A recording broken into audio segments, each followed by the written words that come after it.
For the first 35 minutes, the discussion churned through familiar territory: budgets, crime rates, leadership accountability. Jabs flew, stats were traded, voices occasionally spiked. Jasmine listened, her expression unreadable, letting others exhaust their sound bites. But Trump, as always, knew how to ignite a spark. During a heated exchange on political responsibility, he locked eyes with her across the table and delivered the line that would shift everything. Maybe if some of these young politicians stopped trying to go viral and started learning their place, this country wouldn't be in such a mess. He didn't say her name, but he didn't have to. A few uneasy laughs rippled through the crowd. One moderator, a veteran journalist named Carla Benning, tried to pivot to the next topic, but Jasmine raised a hand, calm, deliberate, stopping the conversation cold. "Mr. Trump," she said, her voice steady, almost soft but laced with steel. "I know you're used to people clapping for nonsense, but respect isn't handed out based on age or title. It's earned. And given your record, you might want to sit this one out." Silence. It stretched for 4 agonizing seconds, though it felt like an eternity. Then came the gasp, raw, audible, slicing through the room. Someone near the front whispered, "Whoa," and the mics caught it. Trump blinked, leaned back slightly, then chuckled, reaching for his water. For once, he had no immediate comeback. That alone made the moment seismic. The moderators looked stunned. Other guests shifted awkwardly, and cameras captured every reaction. The wide eyes, the tightened lips. Viewers at home sat frozen, processing whether they'd just seen a political burn or something deeper. The studio in Dallas, Texas was a pressure cooker before the red light even flickered on. It wasn't the buzz of excitement. It was raw, electric tension, the kind that grips a room when everyone senses something's about to explode. Seasoned anchors clutched their note cards like lifelines.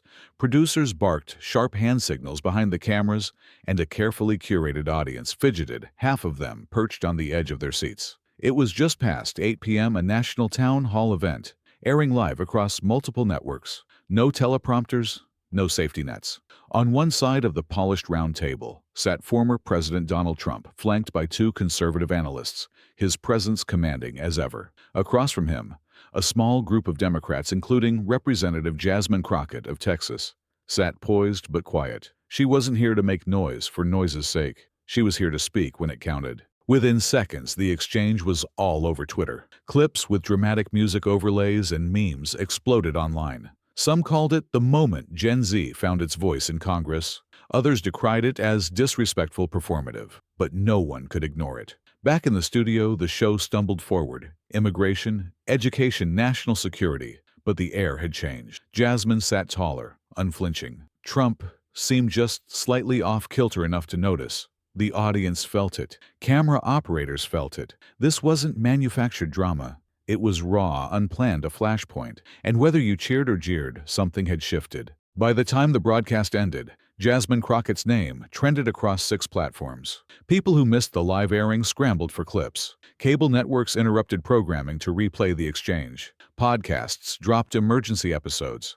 Late-night hosts cracked jokes, while pundits argued if it was a national embarrassment or a defining truth. That first night, Jasmine's phone buzzed nonstop.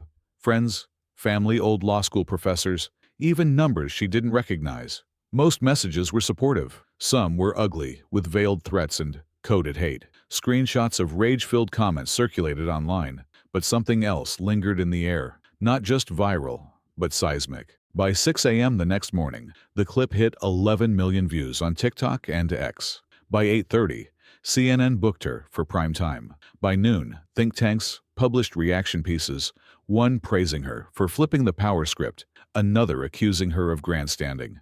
The Trump campaign fired back that afternoon with a statement calling her response rude, unprofessional, and another example of why Democrats are out of touch with real America. It was crafted to rile his base, and it worked. Online, his followers mobilized, some defending him, others attacking her with vicious hashtags and trolls. But while the noise escalated, Jasmine stayed out of sight. She didn't tweet, didn't go live, didn't call into shows. She spent 2 days in Fort Worth at her godmother Althea's house phone, on silent, watching the storm build from afar. Her chief of staff Leonard Ramos paced her godmother's kitchen, losing his mind over the media flood. "You have no idea how big this is," he said. "This isn't just a clip. It's the moment. People are watching this like it's a Super Bowl ad. Jasmine didn't reply, just replayed the clip on her phone herself, facing a man twice her age, and 10 times more powerful, in half the country's eyes, refusing to flinch. Althea, drying dishes, walked over and looked her in the eye. "You good with what you said?" Jasmine nodded once. "I didn't plan it. It just came out." Althea smiled, then let it stand. But letting it stand didn't mean letting it go. By the second night, threats grew, serious emails mentioning her district, mentions of putting her in her place. Capitol Police monitored her house and increased patrols near her Dallas office. Yet something else emerged too. Messages poured in from young organizers in Kansas City, political science students in Seattle, first-time voters in Albuquerque, saying they'd never cared about politics until this clip hit their feed. Teachers played it in classrooms. Civic groups used it to discuss speaking up. Parents taught kids how to handle confrontation with dignity. In one sentence, Jasmine had ignited a debate beyond Trump about respect, whose voices get heard and whether power was shifting or just reacting. Before she lit up headlines, Jasmine Crockett was a name most Americans outside Texas didn't know. But in the 30th Congressional District, she was a fighter with a sharp tongue and sharper memory, not a politician raised in think tanks. She came up through courtrooms and community centers on Dallas's South Side. Born in Shreveport, Louisiana, she watched her mom grind through nursing shifts and her dad fix busted cars in a rented garage. Life wasn't easy, but it was honest. Discipline came early. Jasmine once said she got grounded as a teen for not speaking up when she knew someone was lying. That stuck. By 15, she decided to be a lawyer, not for money or prestige, but as she told a high school civics class, to be the person in the room who says, "Hold on, that's not right." After Rhodes College in Memphis, she attended law school at the University of Houston. While classmates chased corporate internships, Jasmine worked with criminal defense attorneys and advocacy groups, volunteering in overcrowded jails, representing clients no one else would. By the time she opened her own practice, her reputation was set, someone who didn't flinch, facing judges twice her age, who could strip truth to the bone for a jury to feel. In 2019, when a local representative stepped down, her district urged her to run. At 38, black female, and unafraid to talk back, the establishment doubted her. She won by over 10 points. In Austin, she made waves, calling out party leaders for playing safe, refusing to go quiet in committees. She never smiled just to get along. That unnerved some. It inspired others. Her congressional seat came in 2022. Within months, she made national news, challenging a controversial education bill, calmly reading fine print while its authors squirmed. The footage went viral, but Jasmine didn't revel in it. "This isn't entertainment," she told her team. "It's people's lives." So when she sat across Trump at that town hall, she wasn't there for ratings. She didn't ask for the invite, didn't prep a zinger. She showed up because her district demanded she keep showing up. And when he belittled her with "learn your place," she didn't respond as a Democrat or media star. She responded as the girl grounded for staying quiet during a lie. Back in D.C., the Capitol felt off. Not dramatic, no direct confrontations, but subtle, like a temperature drop. Greetings were shorter. Colleagues' smiles didn't reach their eyes. A senior rep from Ohio, once a strategy confidant, now barely glanced her way. Leonard called it respectful avoidance.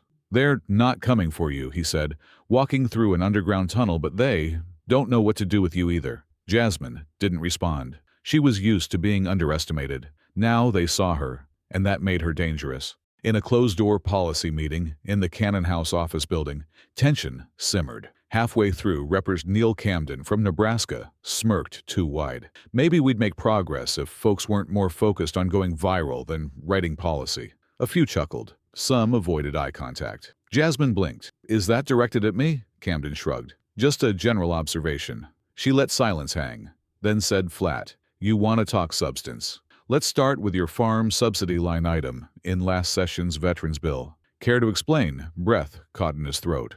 No one laughed. She didn't press further. She didn't need to. After a younger rep, Miguel Rosado from New Mexico, caught her in the hall. "That was surgical. I've wanted to call Camden out for months." "Why didn't you?" she asked. He hesitated. "He's been here 23 years. I'm on a subcommittee that votes on my water project." She nodded. She understood. It wasn't just about speaking, it was about the cost. By the fourth day, Jasmine's face was everywhere: split screen, debates, viral reels, overflowing comment sections. Anchors dissected her tone, posture, silence. One conservative pundit called her a flash in the pan. A progressive blog dubbed her the voice of a new reckoning. She hadn't spoken publicly since the broadcast, and that silence amplified the noise. CNN sent producers to her office. MSNBC dug up old contacts. Even Fox News reached out for a balanced discussion. Book deals were floated. Hollywood agents sent notes. Jasmine ignored it all, meeting constituents instead, barbershops, faith leaders, a middle school science fair in Oak Cliff, like nothing had changed. But it had. A retired teacher, Mrs. Geraldine, whispered at an event, "You said what a generation of us wanted to for 20 years. That lingered more than any headline." Meanwhile, Trump's campaign spun harder. At an Iowa rally, he referenced her without naming her. "You've got these angry young people in Congress who think being loud means being smart." His crowd laughed. His base didn't move on right-wing influencers. Edited clips, cutting context, adding sound effects, flipping her as hostile, entitled. Threats spiked hundreds of DMs in 48 hours. One read, "You're not as untouchable as you think. Capitol Police recommended private security at her home." Leonard took it seriously. Jasmine didn't argue, but didn't back down. "You think I'm supposed to hide?" she asked. Eyes tired but firm. Leonard replied, "I think you should decide who you're doing this for." Pressure wasn't just public. It came through back channels. A political consultant from Jackson, Mississippi called Voice Smooth. "You poked a nest. It's not just Trump folks rattled. You made your own people nervous. Take the gas off, stay off cable, let it cool." Jasmine didn't reply. It was the third such call in 2 days. The message was clear. Play nice, stay quiet. Then came an envelope to her D.C. office. No return address hand-delivered. Inside, a torn Time magazine page with her face circled in red, a sticky note. "You're making it worse." Leonard called Capitol Police. Jasmine watched the officer file the report. "I'm not scared," she said. "I know," Leonard replied, "but I am." That night alone, she cried, not from regret but exhaustion at the cost. A message from Senator Elijah Brandt, a centrist Democrat from Arizona, gave her pause. "You've got more eyes on you than you think. Don't let them corner you." It wasn't advice. It was a warning. Next morning, she wrote a list by hand in her office of who she trusted, what she stood for, what she wouldn't compromise. At the top, "My voice didn't break, so why should I?" A week later, a new challenge loomed. A pre-recorded Sunday political show in San Diego, neutral, set no audience, 2 guests, Jasmine and Trump. He'd agreed under strict conditions. She requested only that her answers remain unedited. In the green room, she declined a brighter lip color to soften the glare. On set, their eyes met, no tension, just acknowledgement. Moderator Carla Benning replayed the town hall clip, then asked, "Congresswoman, do you regret anything?" Jasmine replied calm, "I regret that the bar for stunning is still a woman refusing to be minimized." Trump leaned in. "Everything's personal with you people." I commented on professionalism. She took it as an attack. Jasmine didn't blink. "You didn't question my professionalism. You questioned my place." Trump chuckled. "When you've been in politics as long as I have, you earn the right to say things. That's experience." Jasmine nodded slightly. "And when you've lived in systems built to ignore you, you learn not to wait for permission." They covered policy, crime, education, housing. Jasmine used data. Trump leaned on anecdotes. No shouting. When Carla asked about threats, Trump raised his eyebrows. "I had nothing to do with that." Jasmine replied, "I didn't say you did. But when you speak recklessly, people act recklessly. Words have weight." Trump paused, then said softly, "That goes both ways." It wasn't agreement, but it wasn't denial. The segment ended without fireworks. Jasmine looked at the camera. "Power is not an excuse for disrespect. Speaking plainly isn't disrespect. It's clarity." Outside, Leonard asked, "You good?" She exhaled. "Yeah, I said what needed saying." The episode didn't break ratings, but it reached who mattered voters. Tired of shouting young leaders unsure if they belonged, elders recalling old battles. People didn't argue who won. They discussed what it meant. On Capitol Hill, whispers turned to open talk. Not all agreed with Jasmine. Some thought she overstepped, but even critics felt the shift. In classrooms, students analyzed the clip for civics. At an Omaha coffee shop, 2 women debated. "She could have been more respectful," one said. The other smiled. He said, "Learn her place." She told him she already knew it. Jasmine's office received handwritten letters, not hate, but ink and paper thoughts from people off social media. A retired officer from San Bernardino wrote, "You reminded me of a woman I served under in '91. She didn't shout, just told the truth and let it carry the weight." A 12-year-old from Topeka added, "I showed the clip to my mom. She cried. I think she was proud. I want to be like you." No legislation changed, no bill passed, but the cultural current shifted. Younger reps spoke with edge. Staffers mirrored Jasmine's measured firmness. Miguel Rosado interrupted a condescending lecture in committee with data and a flat stare. After he told her by the elevators, "You started something," she smirked. "You planning to finish it?" Maybe, he shrugged. "Maybe we all are." At a Duncanville, Texas community center town hall, an older woman asked, "Were you scared?"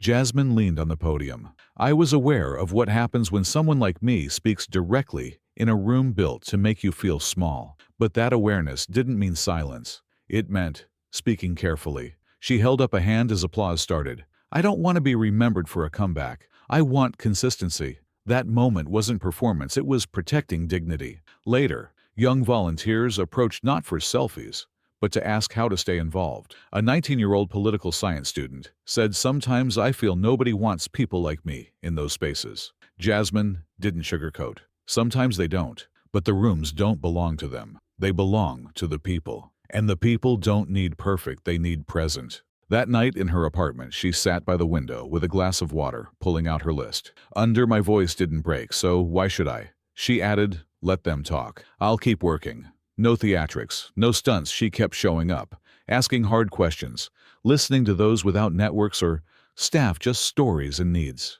Her viral moment became a reference, not a peak, something to measure courage, not celebrity. Future politicians might study that silence, that shift, and realize it wasn't about going viral. It was about stopping the wait for permission to be real. So what will you say when the mic's yours? Will you whisper to get by or speak to be remembered? If this story moved, you share it. Subscribe for more real stories, more voices worth hearing, more truth worth telling.